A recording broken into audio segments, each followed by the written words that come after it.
Hey friends, welcome to my YouTube channel science and pharmacy by Noor Fatima. आज हम discuss करेंगे diploma in pharmacy second year का एक subject है फार्मास्यूटिकल केमिस्ट्री 2। उसमें एक टॉपिक है जनरल एनेस्थेटिक। इसके बारे में मैं आज डिस्कस करूंगी। ठीक है, तो स्टार्ट करते हैं। General anaesthetic are the drug which is the loss of the sensation and the consciousness. General anaesthetic are the CNS depressant. ठीक है, जनरल एनेस्थेटिक कुछ ऐसे ड्रग होते हैं जो कि सेंसेशन का लॉस कर देते हैं और जो कॉन्शियस पर्सन है उसको अनकॉन्शियस कर देते हैं। मतलब आप ये बोल सकते हैं कि जो जनरल एनेस्थेटिक जो ड्रग है वो क्या करते हैं, कोई भी फील को किसी भी पर्सन को जो सेंसेशन होता है, फील होता है, उसको और उसकी कॉन्शियसनेस को किस में चेंज कर देते हैं, अनकॉन्शियसनेस में, और सेंसेशन का पूरे तरीके से लॉस कर देते हैं। बट ये कुछ ही टाइम के लिए होता है, रिवर्सिबल होता है और थोड़ी देर के बाद पेशेंट जो है अपनी पहले वाली पोजीशन पर आ जाता है। ठीक है, और फिर उसके बाद आगे देखते हैं। तो general anaesthetic are the CNS depressant. General anaesthetic जो होता है वो सेंट्रल नर्वस सिस्टम को डिप्रेस कर देता है। ये सेंट्रल नर्वस सिस्टम पर एक्ट करता है और क्या करेगा, सारे सेंट्रल नर्वस सिस्टम को सेंट्रल नर्वस सिस्टम को डिप्रेस कर देगा, जिसके वजह से सारे मैसेज ट्रांसमिशन जो होते हैं वो रुक जाते हैं और पेशेंट जो होता है वो अनकॉन्शियस हो जाता है। उसके सेंसेशन सारे ख़त्म हो जाते हैं, लॉस हो जाते हैं। ठीक है, अब आगे देखेंगे। Loss of all the sensation, सारे सेंसेशन जो होते हैं वो ख़त्म हो जाते हैं, स्पेशली पेन। यानी कि जब सेंसेशन ही ख़त्म हो गए तो पेन भी जो है ख़त्म हो जाएगा।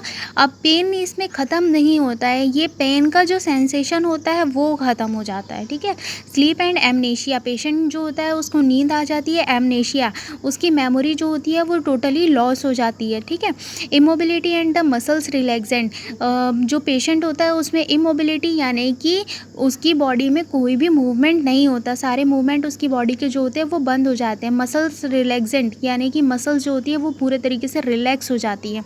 ये कब होता है, जब हम जनरल एनेस्थीसिया किसी भी पेशेंट को देते हैं। Abolition of the somatic and the autonomic reflexes, somatic and autonomic reflexes जो होते हैं वो भी एबोलिशन हो जाता है उसका भी, यानी कि वो भी ख़त्म हो जाते हैं, एंड हो जाते हैं। जनरल एनेस्थेटिक जो होता है वो डोज डिपेंडेंट होता है और इसके कुछ स्टेजेस होते हैं। अब हम इसके स्टेजेस के बारे में देखेंगे। तो पहले देख लेते हैं कौन कौन से स्टेजेस होते हैं। Stage of analgesia, stage of delirium, इसको आप स्टेज ऑफ एक्साइटमेंट भी बोल सकते हैं, सर्जिकल एनेस्थीसिया, मेडुलरी पैरालिसिस। ठीक है, अब इसके स्टेजेस के बारे में अब हम डीपली थोड़ा पढ़ते हैं। फर्स्ट स्टेज है स्टेज ऑफ एनाल्जेसिया। ये स्टार्ट कहाँ से होता है, जब हम पेशेंट को इनहेल करवाते हैं एनेस्थेटिक का या फिर एनेस्थीसिया का, तब ये स्टार्ट होता है। ठीक है, और एंड कहाँ पर होगा, जब पेशेंट धीरे धीरे अनकॉन्शियस होने लगेगा, उसका कॉन्शियसनेस लॉस होने लगेगा, तब पेशेंट जो होता है वो तब ये स्टेज जो होता है वो एंड होने लगता है। पेन आर ऑलमोस्ट एंड, इसमें क्या होता है, पेन जो होता है वो ख़त्म हो जाता है, या फिर आप ये बोल सकते हैं कि पेन का सेंसेशन जो है वो ऑलमोस्ट ख़त्म हो जाता है। ठीक है, pain remain conscious, patient remain conscious, can hear and see and feel dream like stage. Patient जो है वो क्या करता है, कॉन्शियस तो रहता है, सुनता भी है, देखता भी है, फील भी करता है, लेकिन एक उसको क्लाउडी वाला मूवमेंट रहता है, उसका मूवमेंट रहता है और उसका क्लाउडी वाला मूवमेंट रहता है और सब कुछ जैसे सपने जैसा लगता है और सब सुनने और देखने के बावजूद भी कुछ समझ में नहीं आता। Amnesia develop by and. ठीक है, जब ये स्टेज जब फर्स्ट स्टेज जब ख़त्म होने लगता है तो एमनेशिया यानी कि मेमोरी धीरे धीरे लॉस होने लगती है। Some major surgery carried out in this stage, कुछ छोटी मोटी जो सर्जरी होती है वो इस स्टेज में की जाती हैं। अब हम देखेंगे सेकेंड स्टेज जो है stage of delirium.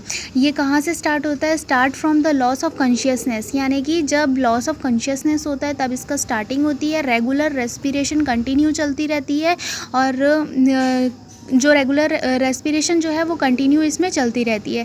Excitement occur seen in the patient पे कुछ एक्साइटमेंट देखे जाते हैं, जैसे कि पेशेंट जो है वो शाउट करता है, चिल्लाता है, स्ट्रगल करता है, अपनी ब्रीथ को होल्ड कर लेता है। मसल स्टोन जो होते हैं वो इंक्रीज हो जाते हैं, हाथ पैर मारने लगता है। जॉज जो होती है वो टाइटली क्लोज हो जाती है, उसका दांत जो है वो बंध जाते हैं, एक तरीके से ये बोल सकते हैं हम।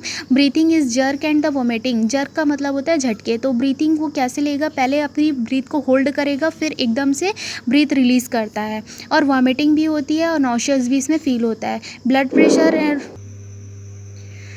Pressure and the heart rate में increase and the pupil dilate due to sympathetic stimulation. इसमें क्या होता है, ब्लड प्रेशर और हार्ट रेट जो होता है वो इंक्रीज़ हो जाता है। पुपिल यानी कि आई बॉल जो होती है ब्लैक वाली वो डायलेट हो जाती है। क्यों? क्योंकि इसमें सिंपैथेटिक स्टिमुलेशन होने लगता है। No operative procedure carried out in this stage. इस स्टेज में क्या है, कोई भी प्रोसीजर, कोई भी ऑपरेटिव प्रोसीजर डॉक्टर नहीं कर सकते, क्योंकि पेशेंट जो है वो क्या करता है, उसके मसल स्टोन्स इंक्रीज़ हो जाते हैं, तो वो अपने हाथ पैर मारता है और शाउट करता है।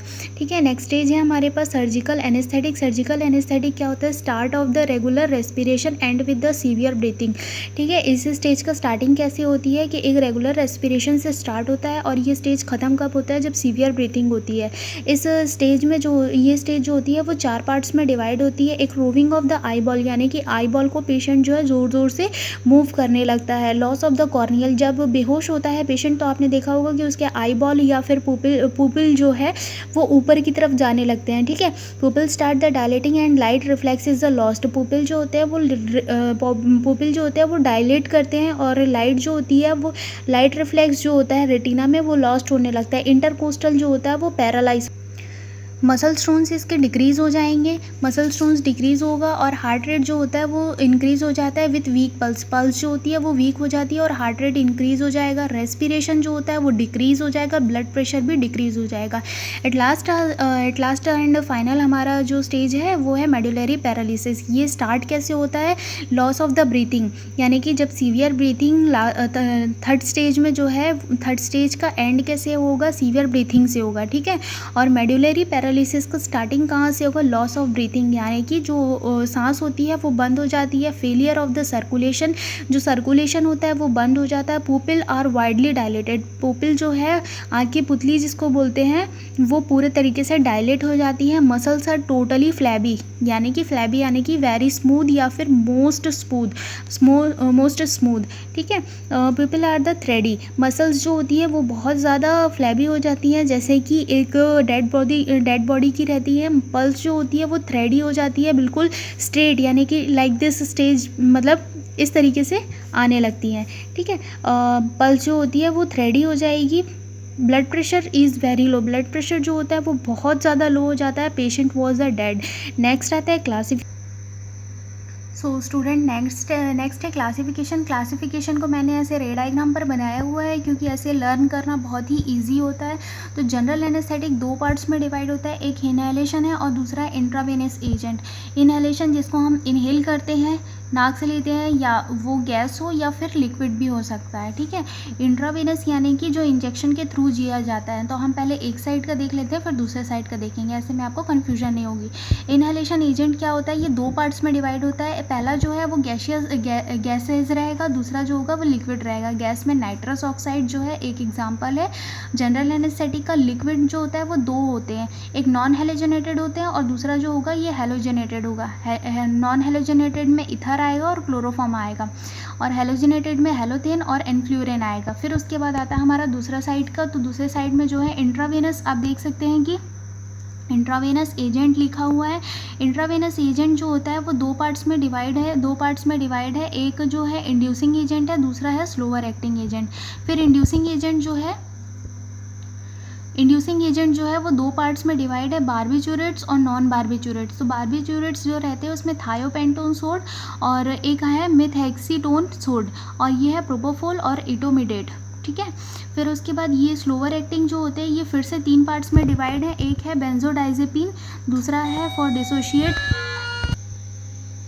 स्लोअर एक्टिंग एजेंट के जो है 3 पार्ट्स में डिवाइड है। स्लोअर एक्टिंग एजेंट जो है वो 3 पार्ट्स में डिवाइड है, बेंजोडाइजेपिन जिसका एक एग्जांपल है यहाँ पर डायजेपाम, मेडाजोलाम, और फॉर डिसोशिएटिव एनास्थेटिक जिसका एग्जांपल है केटामिन, और फॉर ओपियोइड एनाल्जेसिक फेंटानिल। ठीक है, ये यहाँ पर कंप्लीट हो चुका है। नेक्स्ट पार्ट में मैं इसके ड्रग के बारे में बताऊँगी, और आपको कोई भी डाउट हो तो आप मुझे कमेंट बॉक्स में मैसेज करके पूछ सकते हैं। और आप बोलें थैंक यू।